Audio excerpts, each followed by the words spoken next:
You're listening to the Confidence Within podcast. If you are a successful professional entrepreneur who is nonetheless struggling with the fear of public speaking, then you are in the right place. This podcast is all about igniting your inner confidence, learning to show up with genuine authority and brilliance, and becoming the best version of yourself. I'm your host, Victoria Lyasnyansky, and welcome to my show. Hello, and welcome to this episode of the Confidence Within podcast. Today, we're diving into a topic that comes up again and again with my clients: how to speak assertively. Not aggressively, not passively, but with confidence, with clarity, with calm, and without feeling like you're being taken advantage of, that you are not heard, or my old favorite, that you're not nice. And yes, I said my old favorite because for the longest time, assertiveness was something that I personally really struggled with. I am naturally empathetic. I am naturally supportive and kind. And somewhere along the way, I internalized this belief that being direct, for example, saying what you really think, or saying no, or sticking to your boundaries, was somehow unkind or even mean. But what I've learned and what I teach now is that assertiveness is not the opposite of being nice. In fact, it's a form of it. So today, I want to help you reframe assertiveness. I want to help you identify what might be holding you back from it. And I want to give you some practical ways to start speaking more assertively. And if speaking assertively, speaking like a leader, is something that you truly want to learn beyond a few minutes that you're going to spend here with me on this podcast, then at the end, I'm going to share with you the mini course that I created to help you take this work deeper. So stay tuned until the end. So let's start with clarifying what assertiveness is and what assertiveness isn't. Being assertive doesn't mean being aggressive. A lot of people feel that in order for them to express themselves assertively, let's say in a meeting, they absolutely have to be aggressive. No, this is not about aggression. It's not about steamrolling over people or dominating a conversation. It is not about being confrontational just to get your point across. Assertiveness is respectful, it is clear, and it is empathetic. It's basically the ability to express your needs, your opinions, your boundaries without apologizing for them and without needing permission. Think of being assertive as kind of the sweet spot between passive and aggressive. Passive communicators tend to avoid conflict.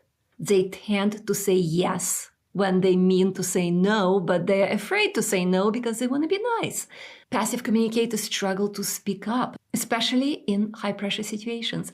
If this is you, you're not alone. Most people tend to struggle with being too passive in their communications. I definitely used to be a passive communicator. And I think a lot of it had to do with my lack of what I call speaking confidence, my public speaking anxiety, me having difficulty speaking up when all eyes were on me. So it was really a double-edged sword. I struggled with public speaking anxiety, and I felt that being aggressive was out of my character. And so I stayed passive. In meetings, I wouldn't speak up. I would be overthinking my answers. I would give a wishy-washy answer trying to please someone instead of firmly saying what I actually thought. And I knew it was wrong. I knew that if I wanted to grow in the corporate world, if I wanted to grow my businesses, I had to change. I had to stop being a passive communicator. And I know a lot of you feel the same way. But the opposite of passive communication is aggressive communication. Aggressive communicators often express their needs, but at the expense of others, right? They're interrupting, they're dismissing, they're overpowering a conversation. And we've all experienced that one person in a room that basically takes over a conversation and doesn't allow anyone else's opinion to be even considered. They are a bully. And being a bully is not the same as being assertive. Being a bully is not a trait of a true leader. So what do assertive communicators do differently? They speak from a place of self-respect and respect for others. They're clear, they're direct, and they are emotionally grounded, meaning that they don't get worked up when they don't like somebody else's opinion. They don't get worked up when somebody criticizes them. They don't get defensive, they don't turn into a child. They understand how to accept criticism. They understand how to accept rejection. They also know how to give criticism and rejection in a way that doesn't make other people feel disrespected and disregarded. Assertive communicators know how to speak up in meetings with poise, with confidence, but without steamrolling every other opinion and every other person in that room. And the good news, assertiveness is a skill, which means it can be easily learned, practiced, and mastered. So let's talk about what gets in the way. Because even when you know how important assertive communication is, it's not always easy to do, right? Otherwise, everybody would have been an assertive communicator. So here are the 3 common barriers that I see. The first barrier to being an assertive communicator is the fear of public speaking. And this is something I talk about all the time because this is exactly what I specialize in. I help high-level professionals, managers, executives overcome their public speaking anxiety so that they can show up with genuine confidence, authority, and impact. And I've talked about it a lot on this podcast. But the fear of public speaking is a much bigger conversation, and it's a much bigger transformation than what we're talking about here. Assertiveness can still be learned even if you struggle with public speaking anxiety. Learning how to be assertive is not going to replace learning how to speak with genuine confidence, but learning how to be assertive is going to give you very practical short-term wins that you can implement immediately at your job, and you can see immediate improvements. The second common barrier to being assertive is our fear of being perceived as rude or unkind. This was a really big one for me. And it's incredibly common, especially among high achievers who care deeply about being respected and liked. And let's face it, we all want to be liked, right? It's such a human trait. We were taught from our childhood to be kind and nice, partially to be good humans, but partially so that other people like us. And it's ingrained in most of us. But here is the truth. You can be kind and direct at the same time. You can show both empathy and assertiveness in literally the same sentence. And this is exactly what I teach. You don't have to choose between being nice or being assertive. You can be both. In fact, being direct, being clear, being assertive is often kinder than being vague or avoidant. Because remember, people-pleasing doesn't serve you in the long run. How often have you agreed to something in the moment because you did not want to disappoint someone, even though it costs you later? Here is an example for you. Somebody asks you to do something. Maybe somebody asks you to help with a project. And you are so busy, you really don't have time for this. You really want to say no, but You don't want to disappoint the other person. You don't want to appear mean. You want them to like you. And also, let's face it, it's so much easier to just say yes. And so you do. You say yes. And then you absolutely hate yourself for it. You grow resentful.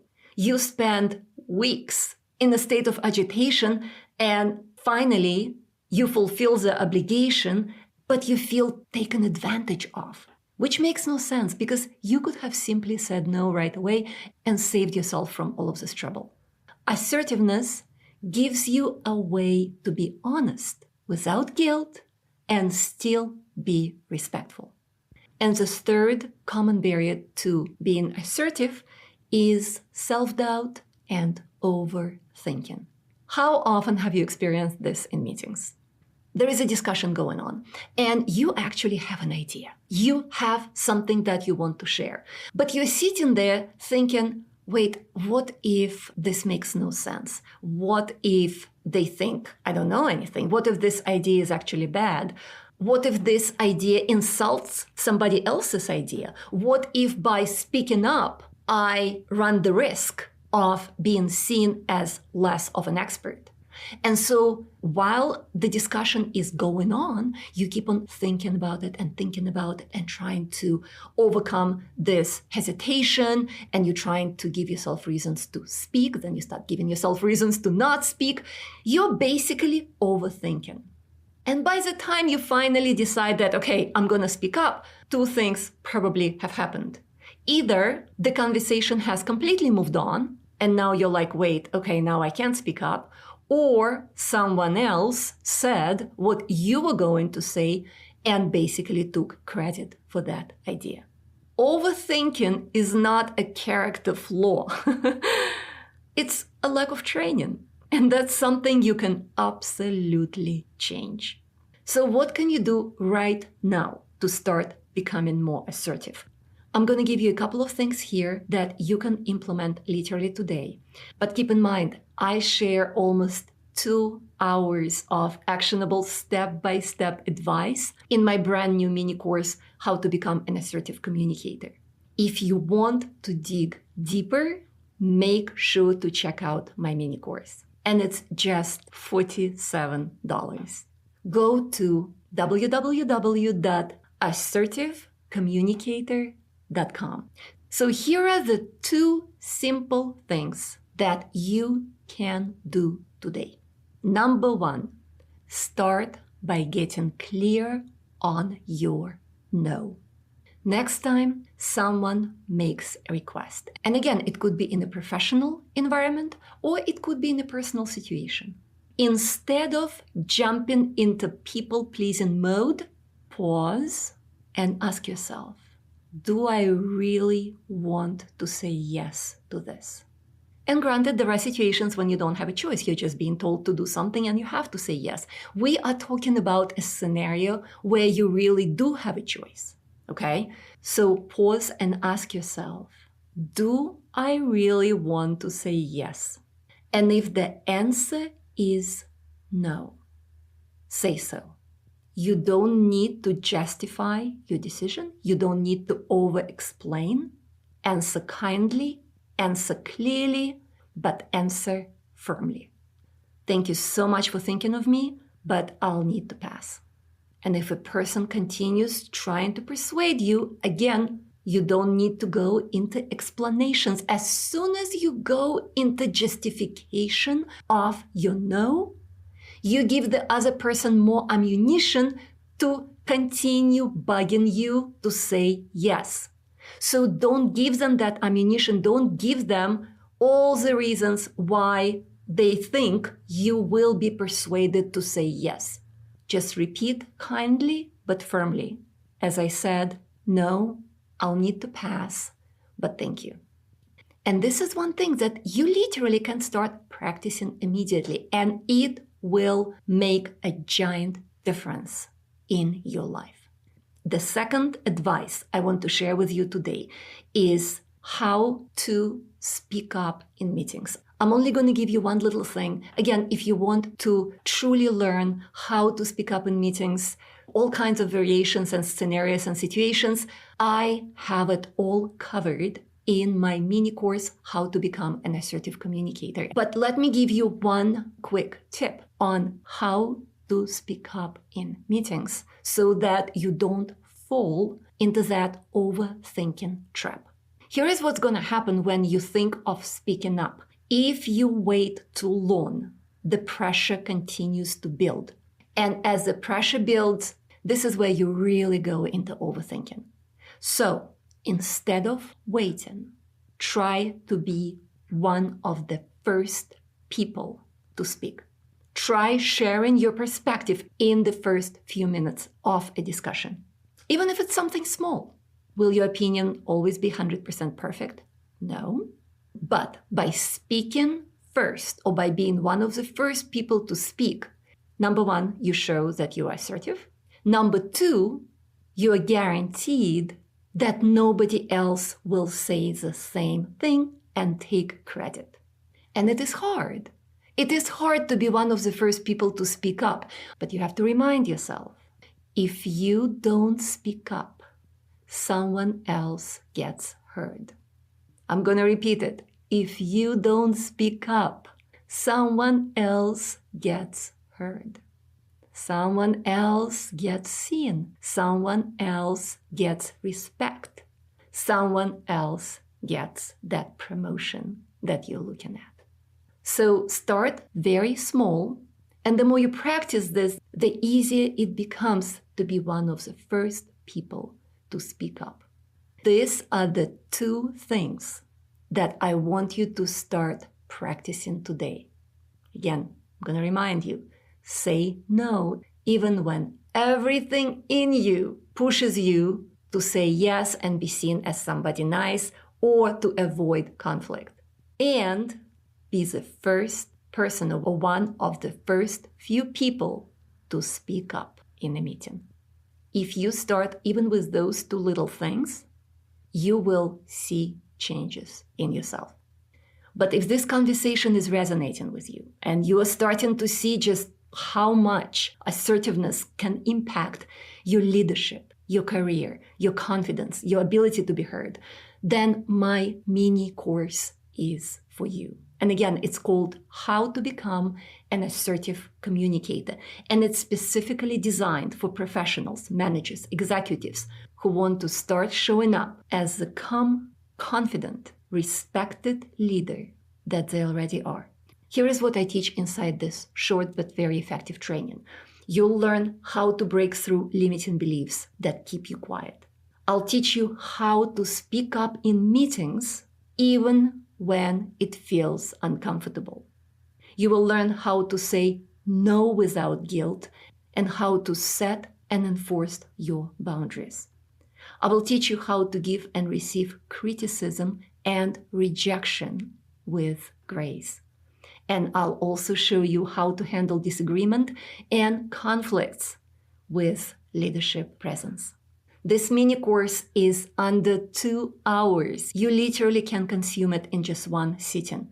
It's completely self-paced and it's $47.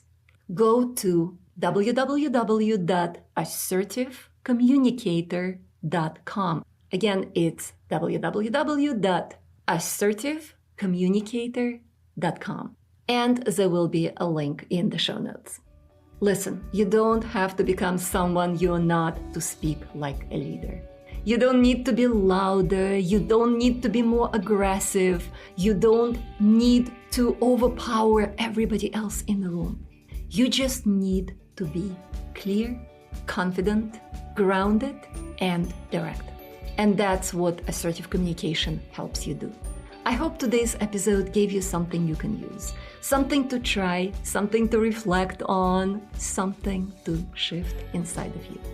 And again, if you're ready to take this deeper, I'd love to help you inside the mini course.